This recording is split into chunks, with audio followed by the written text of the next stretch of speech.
Assalamualaikum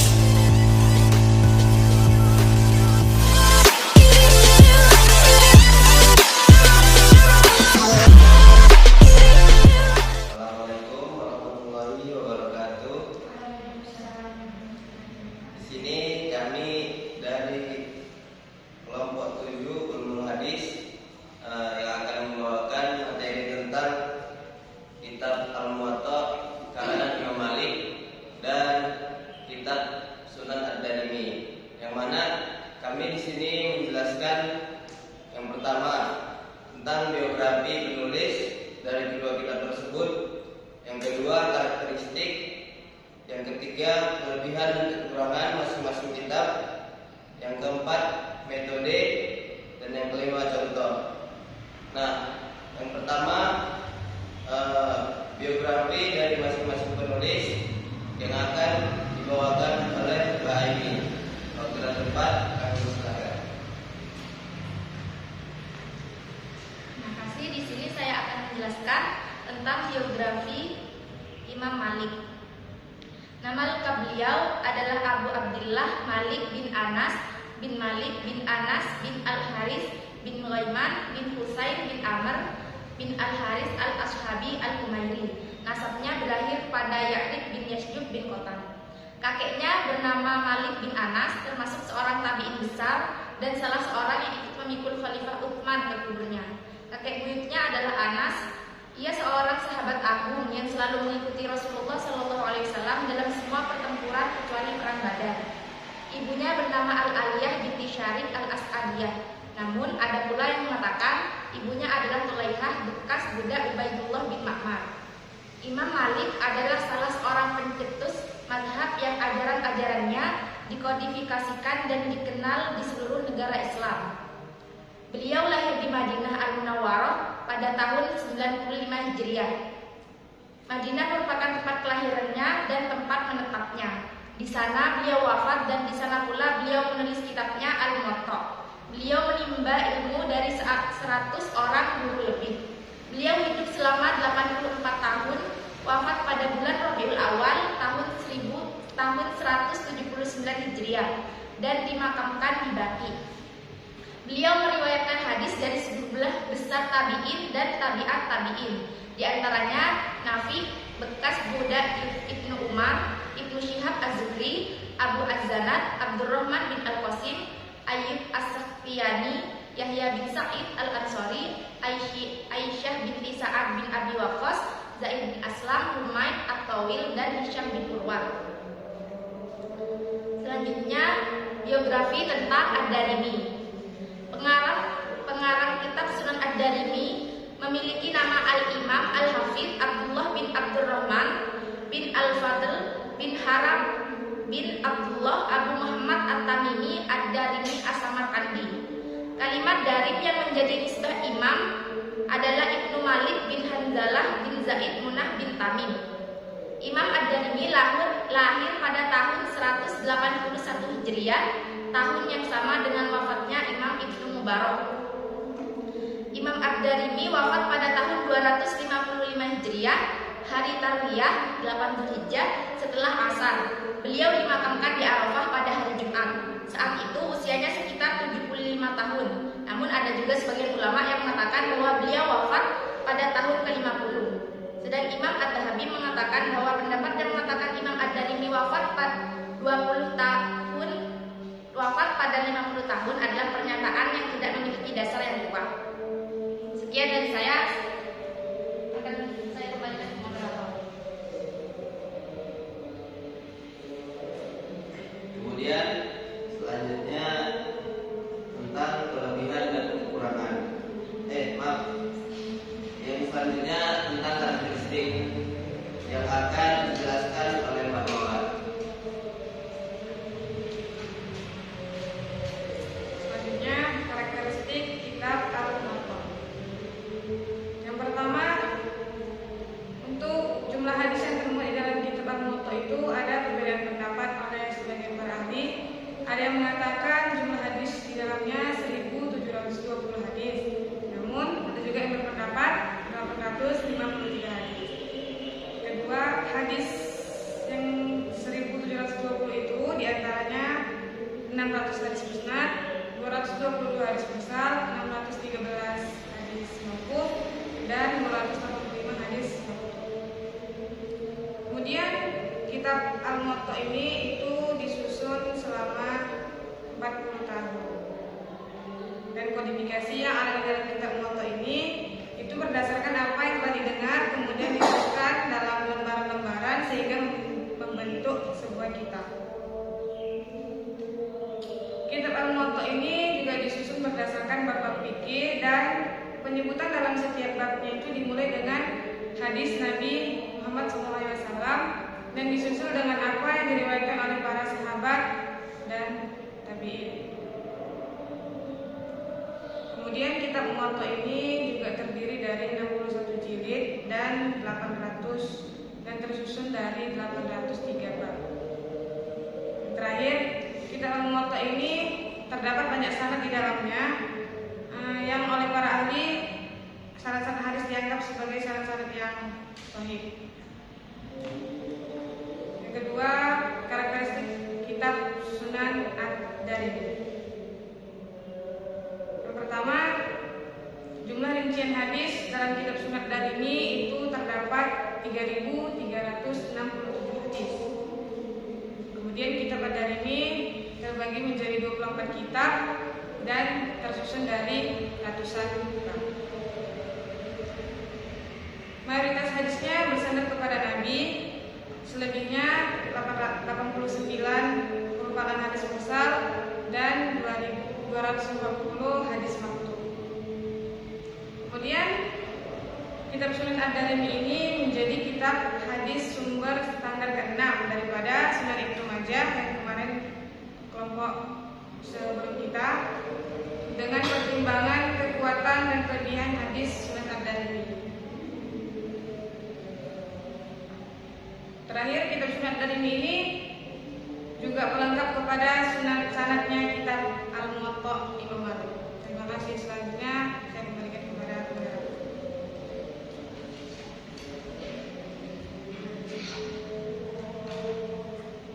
Nah, untuk selanjutnya presentasi yang akan dibawakan oleh Mbak Fitri yang akan membahas kelebihan dan kekurangan kitab hadis. Baiklah, di sini saya akan membahas tentang kelebihan dan kekurangan kitab Al-Muwatta dan kitab Sunan Ad-Darimi. Yang pertama, kelebihan dari kitab Al-Muwatta yaitu kitab yang merupakan salah satu yang mempunyai kekuatan dari segi hadisnya karena ahli hadisnya berasal dari negeri Hijaz. Kemudian perkembangan hadisnya terkenal dari segi matanya. Selanjutnya, kitab ini adalah salah satu kitab yang sahih yang diakui oleh para ulama-ulama hadis yang terdahulu. Selanjutnya, kekurangan yaitu kitab ini lebih menekankan kepada hukum dan pelaksanaan ibadah sehingga kurangnya mengarahkan kepada penyelidikan dan penghimpunan hadis. Selanjutnya, keterbatasan membahas tentang hadis-hadis Nabi. Kemudian dalam pembahasan hadis ini banyak yang tidak bersambung sanadnya kepada Nabi, bahkan ada yang terputus. Selanjutnya, kelebihan dari kitab Sunan Ad-Darimi yaitu di dalam kitab ini memiliki himpunan hadis-hadis rentetan dan sanadnya lengkap. Kemudian kitab ini sudah terpopuler di kalangan ulama ahli hadis dan kitab ini adalah salah satu yang banyak mengemukakan hadis-hadis dan kitab-kitab yang lain. Kemudian mempunyai kualitas isnad yang baik seperti istilah zawaid al-hadis. Kemudian kekurangan yaitu keterbatasan dalam membahas syarat-syarat yang menyangkut hadis dalam kitab Sunan ini. Yang kedua, penyusunan kitabnya terlalu ringkas dan hanya mengemukakan 1 atau 2 hadis saja dalam satu bab. Yang ketiga, di dalam pembahasannya hanya mengkaji fikih dan hanya mengoleksi hadis-hadis yang marfu. Sedangkan faktanya kitab ini juga mengoleksi hadis-hadis yang mauquf dan maqtu'. Mungkin sampai di sini pembahasan saya kembalikan kepada saudara. Baik, untuk yang selanjutnya kita masuk ke pembahasan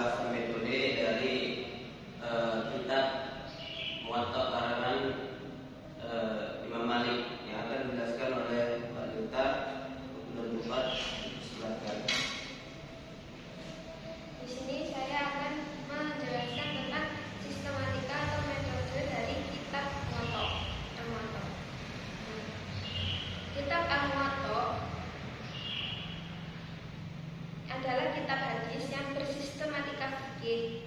Nah, sebagaimana yang telah ditahqiq oleh Muhammad Fuad Abdul Baqi menjadi 2 juz. Yang pertama, pada jilid 1, sebelum masuk ke pokok pembahasan, terlebih dahulu dipaparkan tentang pendapat para ahli hadis tentang Al-Muwatta seperti Asy-Syafi'i, Ahmad bin Hanbal, dan Al-Bukhari mengenai sanad yang terdapat dalam Al-Muwatta. Al-Bukhari mengatakan sanad yang sahih dalam periwayatan hadis-hadis Al-Muwatta adalah dari Nafi' Maula Ibnu Umar. Yang kedua, membahas tentang orang-orang yang meriwayatkan Al-Muwatta dari Imam Malik, baik yang berasal dari Madinah, Mekah, Mesir, Irak dan sekitarnya, Afrika dan Andalusia, Tunisia dan Syam, yang dilanjutkan dengan jalur periwayatan yang sampai kepada para penulis Al-Kutub Al-Khamsah seperti Imam Ahmad bin Hanbal. Lewat jalur Abdul Al-Rahman bin Mahdi, Imam Bukhari lewat jalur Abdullah bin Yusuf Al-Tunisi, Imam Muslim lewat jalur Yahya bin Yahya Al-Tamimi An-Nasaiburi, Abu Dawud lewat jalur Al-Ornibi dan Al-Nasai lewat jalur Al-Qutaibiyah bin Sa'ad. Terus kemudian yang nomor 3 yaitu pembahasan tentang naskah Al-Muwatta, syarahnya, rijalnya, musnadnya, ikhtilaf Al-Muwatta, dan diakhiri dengan takhrij Al-Muwatta. Yang keempat, akhir dari pembahasan dalam pembukaan Al-Muwatta adalah sejarah kehidupan Imam Malik yang mencakup guru dan muridnya, kecintaannya kepada hadis serta pemeliharaannya.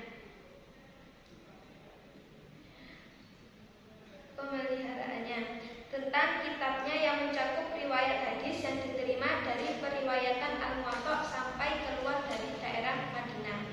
Yang kelima, yang terakhir ini pembahasan pada jilid 2 langsung ke pokok pembahasan sebagai lanjutan dari jilid 1 dan diakhiri dengan Miftah Al-Muwatta yang membahas dari bab Hamzah sampai Ya. Nah, berdasarkan kitab yang telah ditahqiq oleh Muhammad Fuad Abdul Baqi, kitab Al-Muwatta terdiri dari 2 juz, 61 kitab atau bab, 698 bab atau tema, dan 1829 hadis. Sekian dari saya kembalikan kepada moderator. Baik, pembahasan berikutnya itu yang akan membawa saya sendiri. Nah, saya ingin menjelaskan di sini tentang metode penyusunan kitab tentang Sunan Ad-Darimi, kitab hadis Sunan Ad-Darimi. Nah, kembali lagi ke penjelasan yang sebelumnya tentang metode penyusunan sunan, di mana metode penyusunan kitab hadis berdasarkan klasifikasi hukum Islam yang sering kita sebut sebagai abwab al-fiqhiyah, dan hanya mencantumkan hadis-hadis yang bersumber dari Nabi Muhammad SAW saja. Berbeda dengan kitab hadis Al-Muwatta dan musannif yang banyak membuat hadis-hadis mauquf dan maqtu'. Nah, di sini kitab hadis Sunan Ad-Darimi ini hanya mencantumkan hadis-hadis yang marfu saja. Adapun metode penyusunan kitabnya, Ad-Darimi tidak menyatakan secara eksplisit kriteria tertentu yang dipakai untuk menyaring hadis-hadis yang dimasukkan ke dalam kitab Sunan Ad-Darimi. Begitu juga para ulama belum ada yang mengemukakan secara komprehensif mengenai kriteria Ad-Darimi dalam mengemukakan metode penyusunan kitab Sunan Ad-Darimi. Nah, namun demikian, menurut Muhammad Abdul Rahman disebutkan bahwa ada beberapa kegiatan metodologi yang dilakukan oleh Ad-Darimi dalam penyusunan kitabnya, yaitu kegiatan pengumpulan hadis, pemenggalan hadis, dan penyusunan hadis. Nah, kita masuk yang pertama untuk pengumpulan hadis dalam kitab Sunan Ad-Darimi. Ad-Darimi sendiri menyusun kitab Sunan Ad-Darimi menggunakan sistem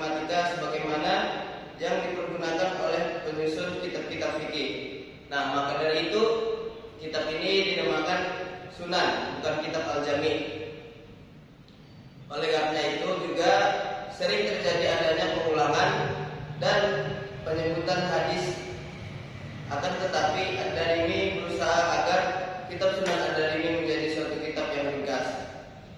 Oleh karena itu, apabila terjadi pengulangan hadis pada bab yang sama, Imam Ad-Darimi akan mengemukakan hadis lain yang menjadi mutawatirnya atau mengemukakan hadis lain yang memiliki ziyadah pada matanya. Misalnya ada dua hadis yang bersamaan, Imam Ad-Darimi akan menambah ada tambahan pada matan atau mutawatirnya. Dan apabila pengulangan hadis terjadi pada bab yang berbeda, maka Imam Ad-Darimi mengemukakan hadis sama persis baik sanad maupun matanya. Itu untuk pengumpulan hadis. Nah, yang kedua ada pemenggalan hadis. Dalam pemenggalan hadis, Darimi tidak melakukan pemenggalan terhadap hadis yang mengemukakan sebagian lafalnya pada bab tertentu dan mengemukakan lafalnya pada bab yang lain. Hal ini terjadi karena Darimi menyedikitkan pengulangan hadis di dalam kitabnya. Pemenggalan hadis biasanya mengikuti sistematika bab-bab fikih. Dalam suatu hadis terkadang lebih dari satu hukum tentang amalan sunnah yang berbeda dalam bab yang berbeda, sehingga pemenggalan hadis dan pengulangan hadis menjadi suatu hal yang tidak dapat dielakkan lagi dalam penyusunan hadis. Nah, yang ketiga itu penyusunan kitab. Dalam penyusunan kitab, Darimi Imam Ad-Darimi tampaknya tidak berkehendak untuk memperbanyak jalur sanad, tetapi lebih berkeinginan untuk menyusun kitab yang ringkas dalam satu bab.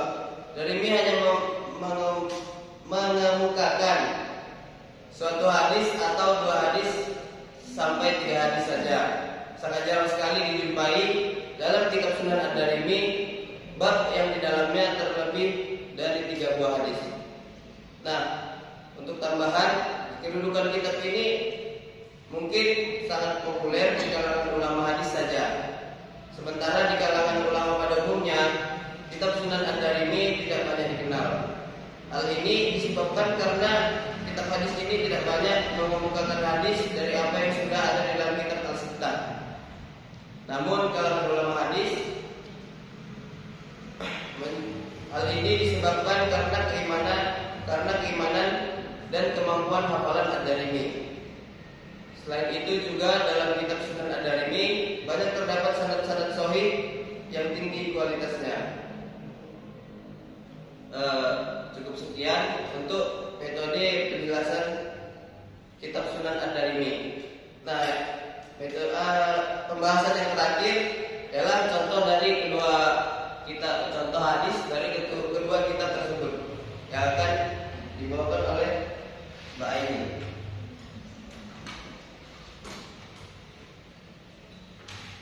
Baik, ini contoh dari hadis Al-Muwatta karya Imam Malik tentang ibadah di malam Ramadan. An Abdirrahman ibnil Qari annahu qala kharajtu ma Umar bin Khattab fi Ramadan ila al-masjid fa idan nas awza'um mutafarriqun yusalli ar-rajulu li nafsihi wa yusalli ar-rajulu fa yusalli bi salatihi ar-ratu. Faqala Umar wallahi inni la arani law jama'tu haula ala qari wahdin lakana amsal. Fajama'ahum ala Ubay bin Ka'ab qala thumma kharajtu ma'ahu lailatan ukhra wan nas yusalluna bi salati qari'ihim.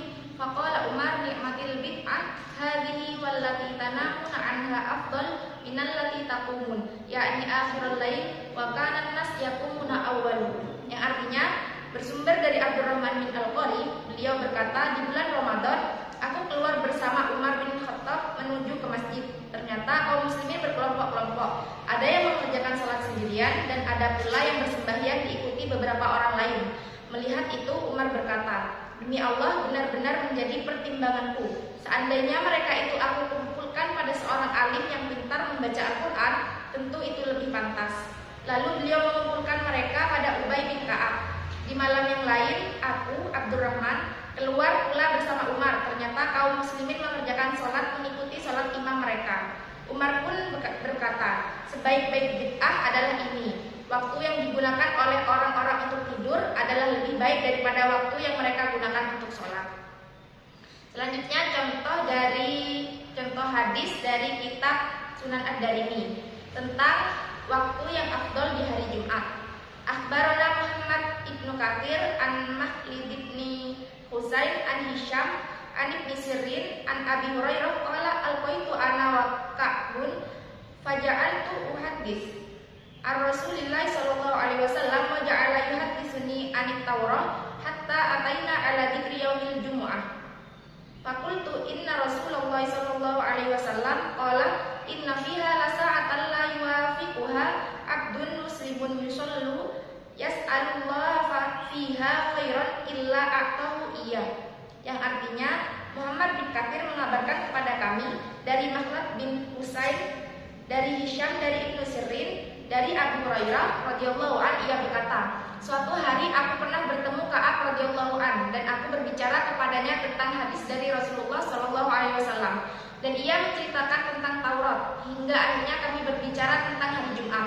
Aku katakan kepadanya, Rasulullah sallallahu alaihi wasallam bersabda, sesungguhnya di hari Jumat ada satu waktu yang tidaklah seorang muslim berdoa kepada Allah tentang kebaikan dan bertepatan dengan waktu tersebut kecuali Allah akan mengabulkan permintaannya. Mungkin sekian dari saya kembalikan kepada Bapak.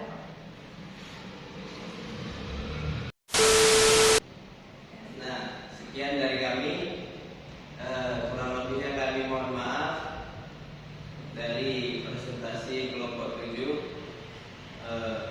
Billahi taufiq